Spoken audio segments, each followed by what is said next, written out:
Hello. So, your last chapter, we looked at the topic of retirement. Um, I encourage you to examine retirement experiences from other industrialized nations, and compare them to the United States. I know some of you really thought hard about the discussion question this past week about is retirement a basic right? And kind of depending on the country you're looking at, that answer is different.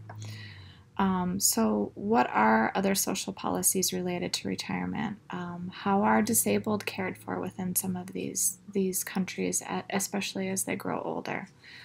Um, what about spouses who didn't work?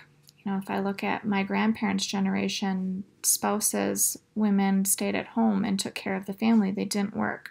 So, how should those spouses be cared for if that was the culture at the time? How do we ensure that Social Security retirement is enough for somebody to have their basic needs met? Are cost of living adjustments enough? We often hear about elderly who are on fixed incomes, and they have to make tough decisions sometimes about purchasing medication that they need for their life, but costs a lot, and then they have to make decisions about what else in their budget they're going to cut out. What social policies and social institutions do we have that impact the working poor and those living in intergenerational poverty? I know some of these questions are veering more into sociology versus psychology, but things like this are not necessarily clear cut. You're taking this class in the middle of the coronavirus pandemic.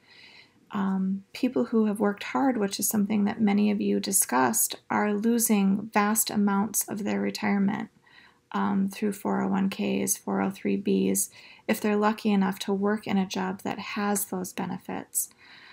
What about people who are doing essential services that do not have those kinds of benefits? Aren't they entitled to a retirement? What about somebody who is going to be retiring and worked hard for 30, 40 years? They're retiring in the next couple of months, and their retirements have tanked in the last 3 to 4 weeks.